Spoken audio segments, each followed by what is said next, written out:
Okay, thank you, Kalam and Mark. So reflecting on Mark's earlier point, we will be keeping the Asia-Africa conversation going.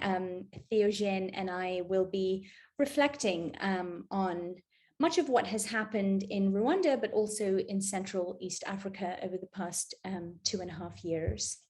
And I know that our presentation title initially was going to focus on funerals and burials, but when Theogene and I were speaking to each other yesterday in preparation for today's talk, we decided that, we will fold in these sort of conversations around funerals and burials under the broader umbrella of COVID-19. So we're not cop-outs, I promise. We're just wanting to speak more broadly about the pandemic in this particular part of the world.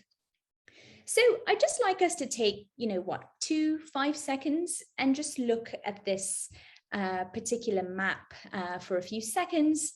I know that all of us have probably become accustomed. It's probably become habit, maybe ritual, for us to start our mornings with our coffees or our teas or our shakes or whatever it is that we like to start our days with, and check out maps like this. I am not currently in the United States, even though that is where I'm based. I, even as a Kenyan who studies in Rwanda, found myself staring at maps like this during the pandemic because of the increasing numbers of death. And I find that there is this sort of production when it comes to statistics related to death when we are met with crises, be they health or environmental. And we can see from the sort of bottom left of this particular slide that there are all kinds of death calculations that were taking place during the pandemic. Of course, those of us who are accustomed to studying statistics, whether in the time of HIV/AIDS or Ebola or malaria or TB, are used to these sort of markers, right, of cumulative death, of cumulative case. I start with this particular slide because I feel like it has become another norm for us as we're trying to make sense individually, but also collectively, what it means to live. And as we will hopefully try to show in this presentation, what it also means to die during a pandemic time. Of course, the United States, as I mentioned just a few seconds ago, has sort of been, I would argue, at the forefront of a lot of this production of statistics and numbers and fear and anxiety. And I remember listening to a presentation about a year and a half into the pandemic, and it was literally a sort of slideshow of the different types of statistics that different labs and different universities and different institutes within universities and research centers across the world have been sort of fixated on.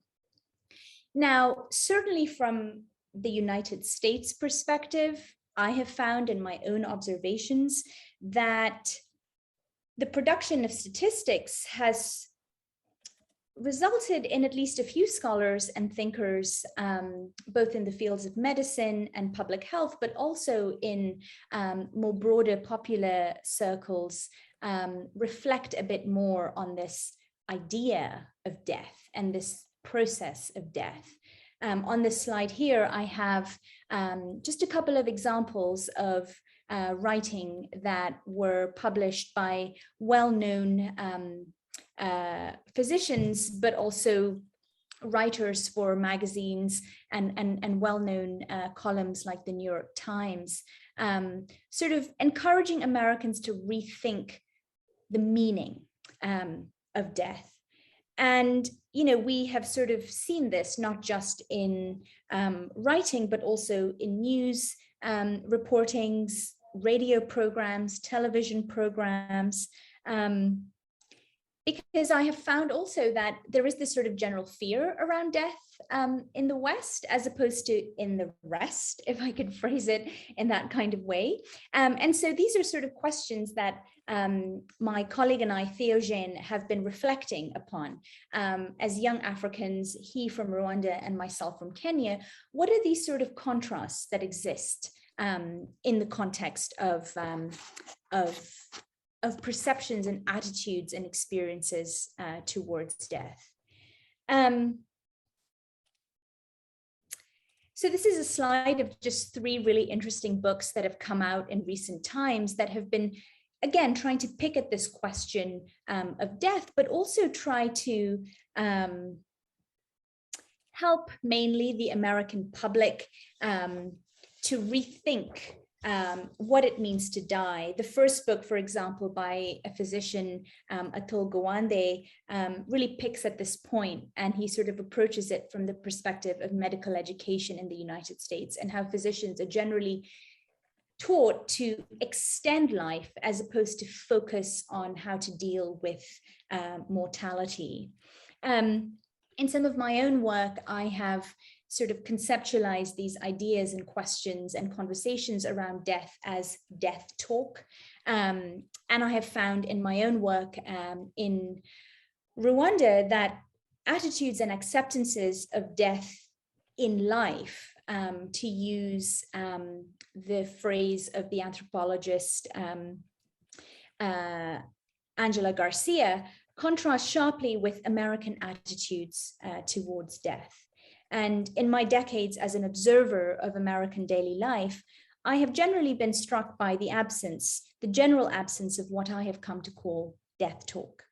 Now, more than absent, death talk is actively avoided and is largely considered morbid, depressing, and scary.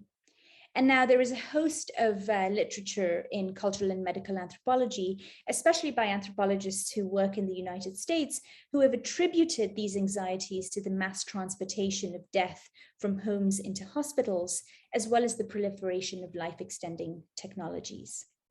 Now, whether in death cafes or in online bereavement groups and in emergent literature within and outside the academic realm, a lot of these conversations represent attempts to change these cultural attitudes and avoidances around death. Now, if we can sort of crisscross and quickly move towards Rwanda, we find that, at least that I have found in my own work, and I've been working in Rwanda now since 2012-13, there is this sort of general acceptance and openness towards death.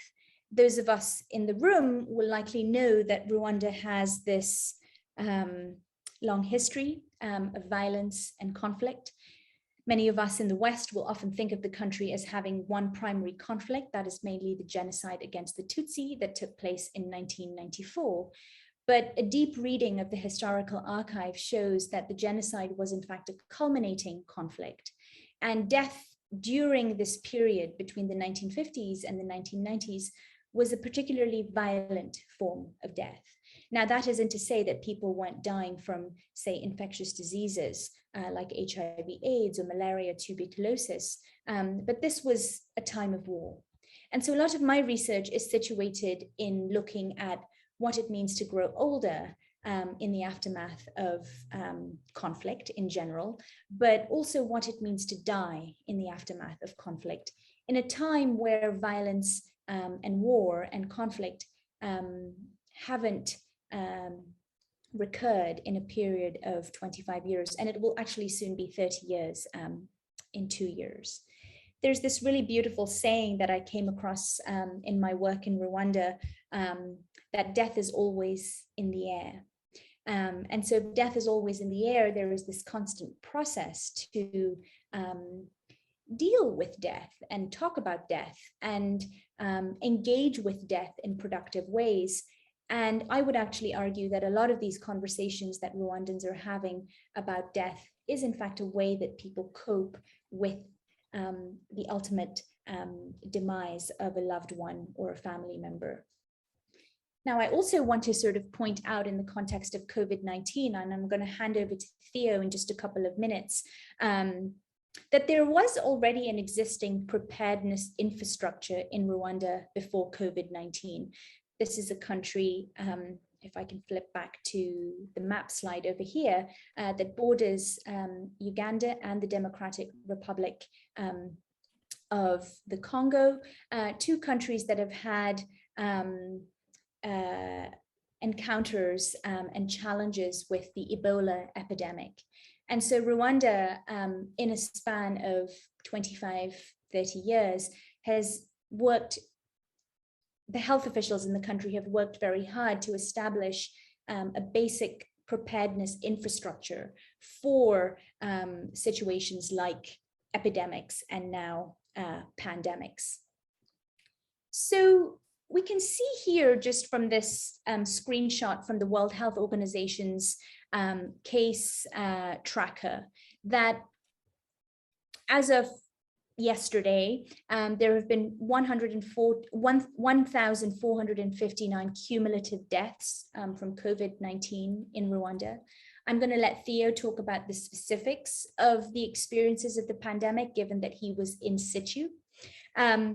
But I want us to sort of broadly question, perhaps we can even talk about it in the Q&A section, about what these numbers actually mean and how these numbers translate into everyday experience and the ruptures that these types of deaths and situations like pandemics inflict on ordinary citizens. Now, as I mentioned earlier, there is this sort of general awareness and acknowledgement of death. And death talk is a practice in everyday life in the country.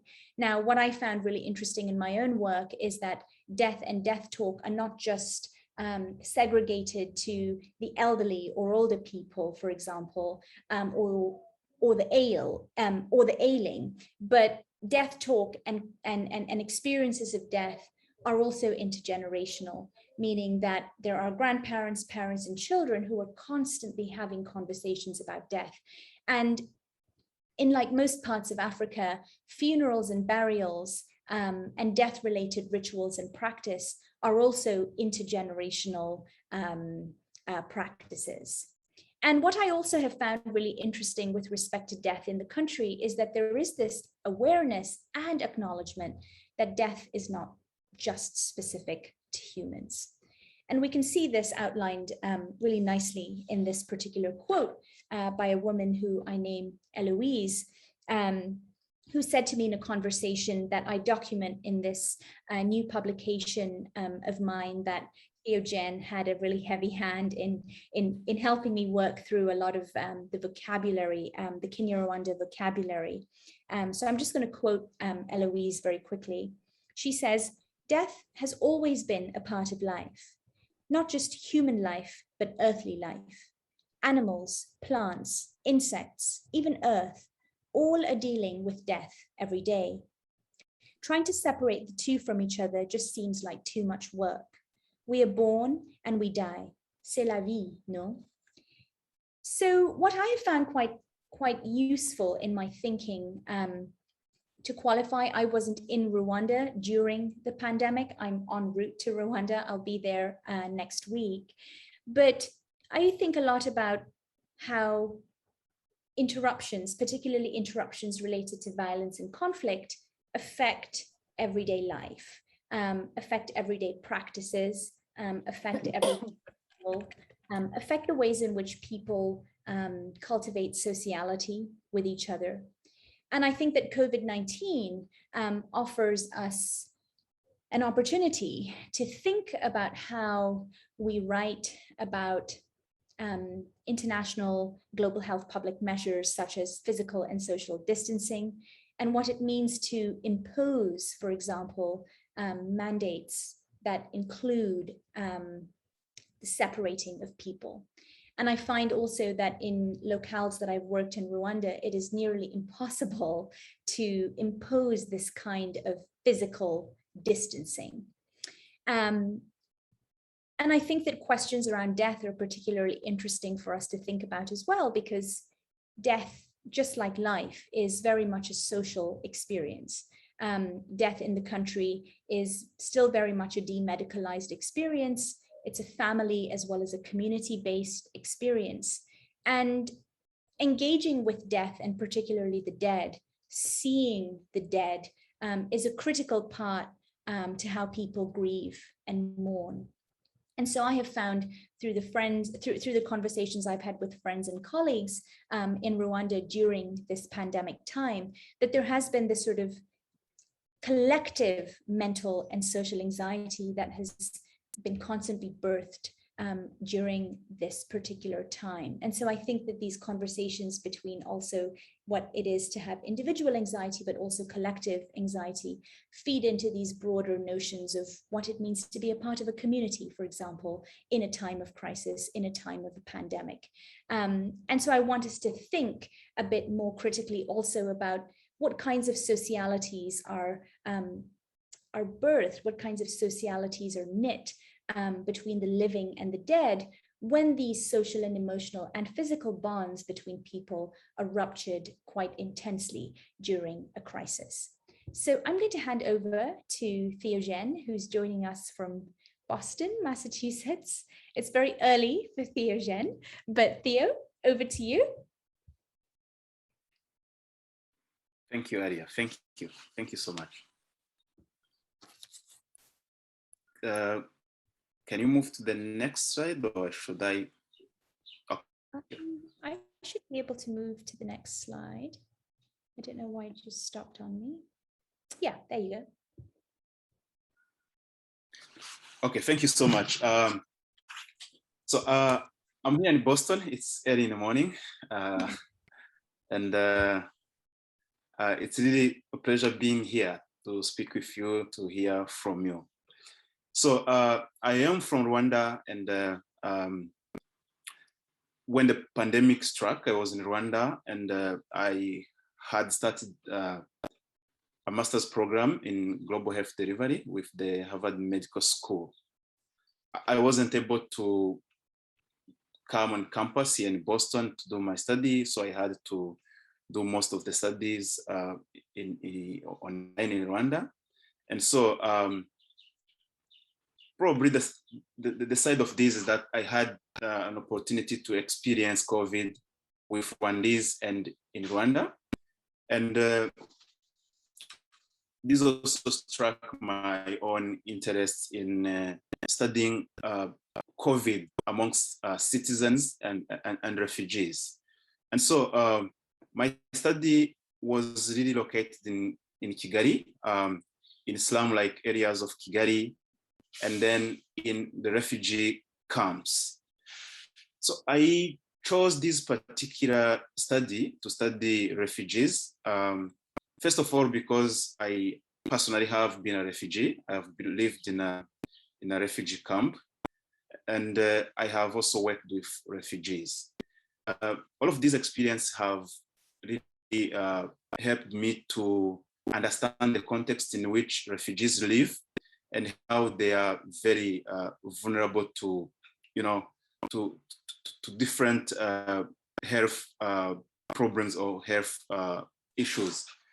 And so this particular study was really conducted in conditions of overcrowding, conditions of poverty, and conditions of a lot of vulnerabilities. If you look at these particular pictures, in the camps, there is no infrastructure that can help, in case of, that can help to control the pandemic at all. And what we see is that the measures that were put in place to control this particular pandemic were actually not helpful in conditions of overcrowding. It's like when we were speaking with different people in the camps, we realized that social distancing was impossible. It's impossible to social distance. And whenever anyone got COVID, there was no space for quarantine. And so our study mainly, we wanted to explore the facilitators and the barriers to COVID containment policies amongst refugees and citizens. And our main objective was to be able to draw some policy recommendations in order to control future pandemics. Can we go to the next slide, please? Yes, so what we have really realized, and I think this is something that is shared not only locally, but globally, is that there have been a loss of control in the conditions of precarities. So at the collective level, this pandemic is really a trans-border disease. It's a disease where no one is really, at which no one is immune. But the poor, the people who are underprivileged, were at a greater risk of exposure and infection. And in fact, these are the people who really died from, mainly died from this pandemic.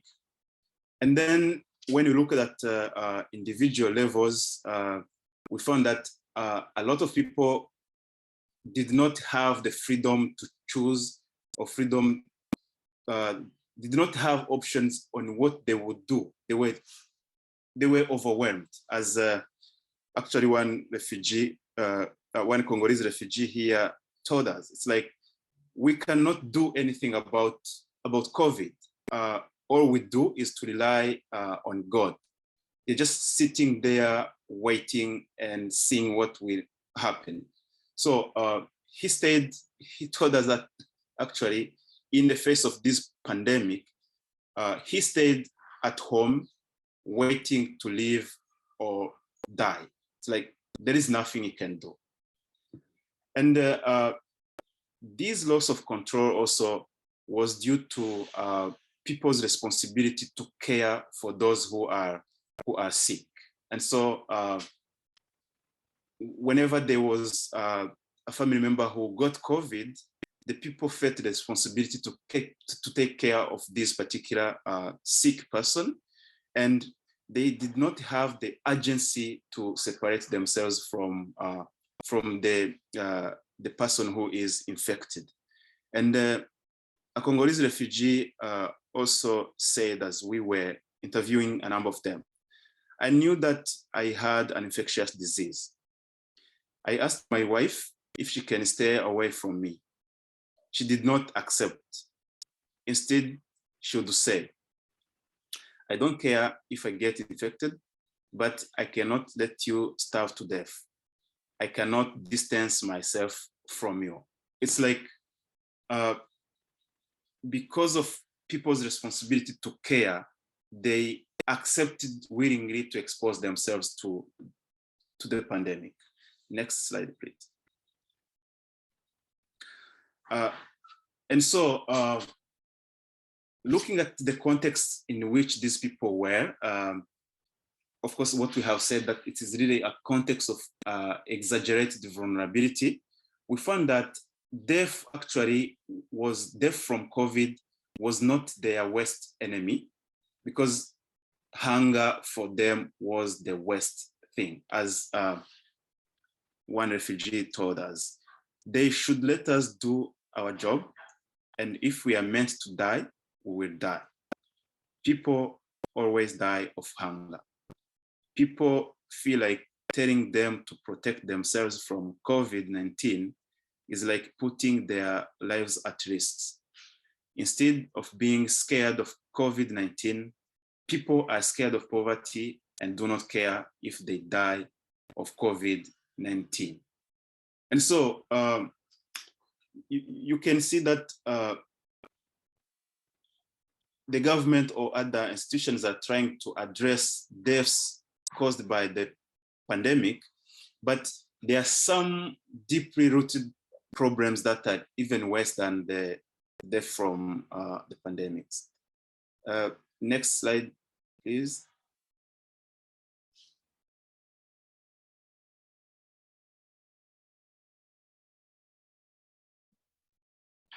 Sorry, we seem to be having a bit of a technical issue here. Oh.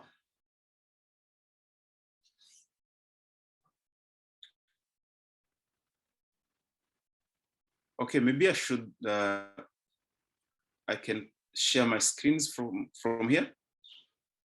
Yeah, sorry, Theo, it's not, I'm not able to get to the next slide here. Maybe if Aalyia, if you close your share screen and we can Yeah. switch to Theogene, if you have your PowerPoint. Yeah, let me find it. Brilliant. Thank you. I was transfixed, by the way. Wonderful material. I'm looking forward to I'm back, so. Sorry about that. Okay. There you go, Yeah, Theo. Aalyia, I think you may stop sharing and I can take it from here. Okay.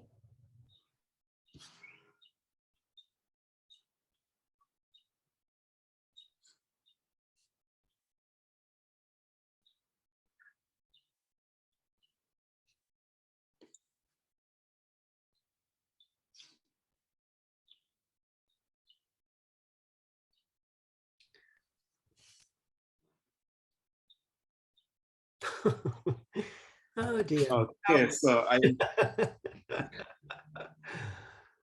How about? Can you see my screen now? No, it's gone blank. It's gone blank. Yeah, it's gone. It's black. Interesting. Okay, how about I try again, Theo? Sure. Okay. Can you see that? Yep. Okay, great. For some reason, it just froze. Yeah. But I think we're good now. Sorry about that, Theo. Thank you. Can you go back? Yep. Yes. Thank you. So I was talking about the context in which these refugees are and these people are. And in fact, this is really a context of great vulnerability. And when the leaders are doing everything they can do to stop deaths from COVID, the people themselves realize that COVID deaths are in fact not their worst enemy, but hunger is the one which is really their worst enemy. Can you go to the next slide? Yeah, and so when I was trying to reflect on the types of deaths that we find during these times of pandemic, I realized that we have deaths which are directly related to COVID, and these we know them, we document them, and we talk about them. But there are so many silent deaths. There are people who are dying in silence because they have no access to care, and this because of the measures that were put in place by different governments and institutions. And so because of these measures, people are not able to either go to the hospital or to consult a health professional, and their health conditions worsen, and then they end up dying. And I realized that there is also this kind of social death. And this social death, as I understand it, and that's that we as human beings, we are really social beings. And if we put it in the Ubuntu philosophy, we realize that we are human in as much as we are connected to other people. But during this time of the pandemic, the social distancing has kind of separated us from others. It's like the space where we exercise our humanity has been disrupted.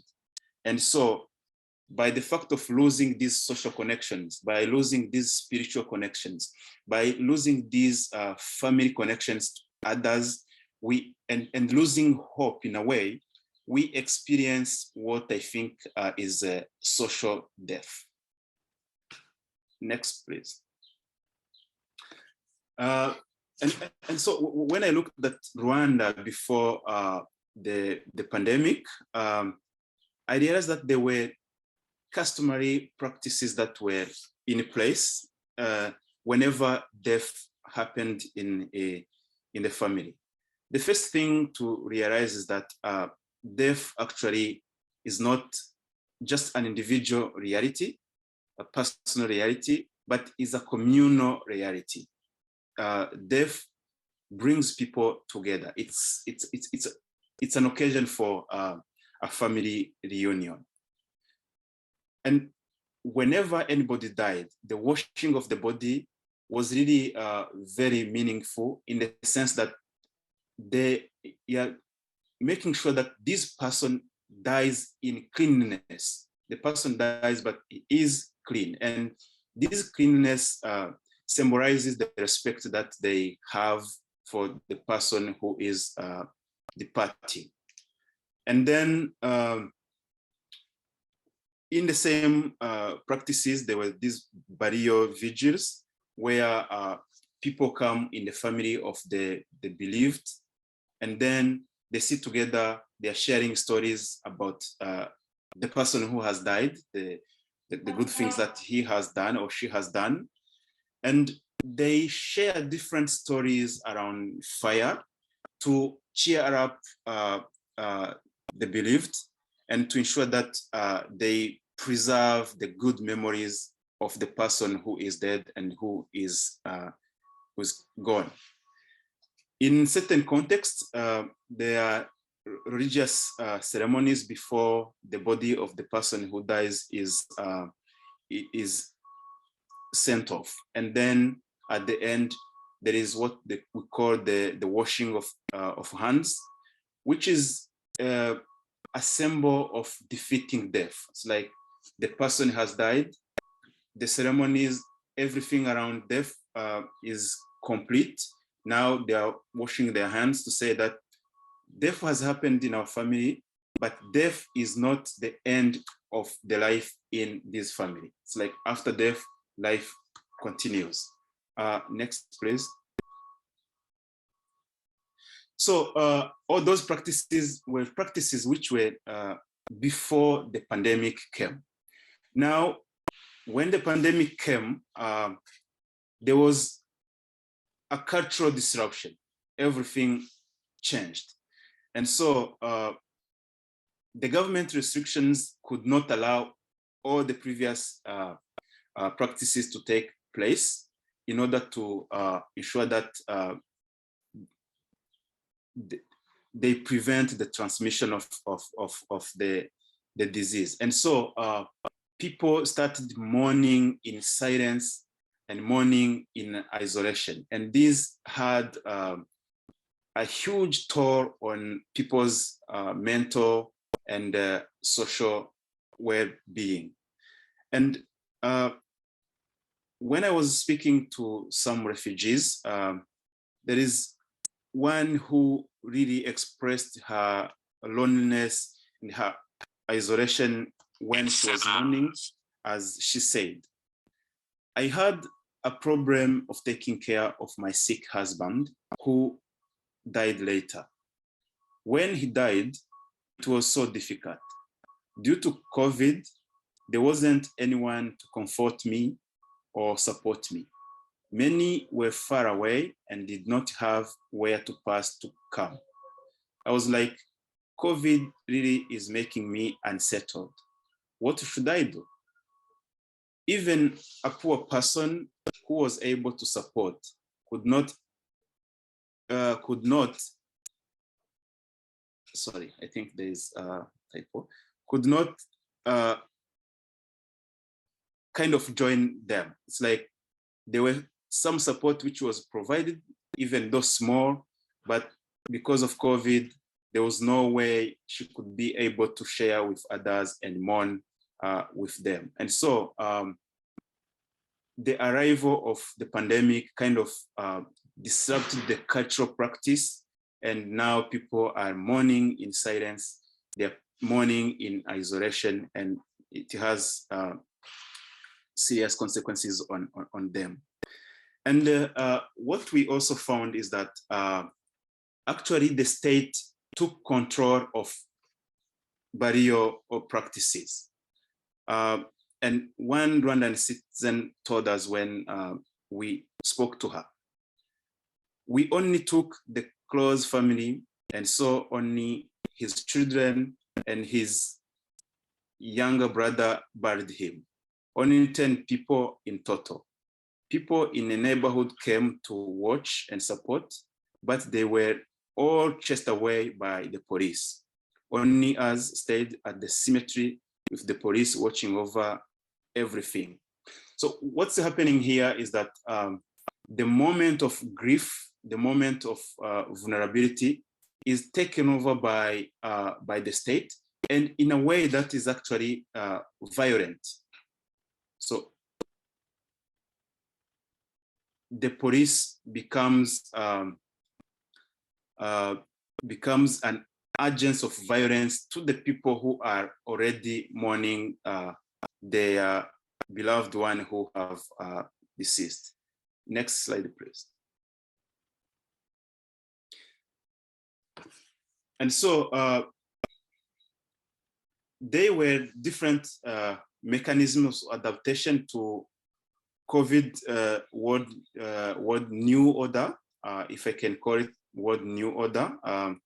And the first thing was the professionalization of death and professionalization of barrier. What's happening here is that the barriers that were in fact in the hands of the family were now taken up and put in the hands of health professionals. And what happened in here is that the dead and the family members were kind of distanced. It's like the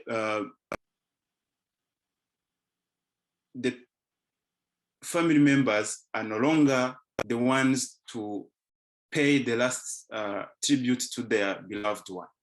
And in this sense, in fact, it's like there were no opportunities for them to send their loved one forth in a dignified way.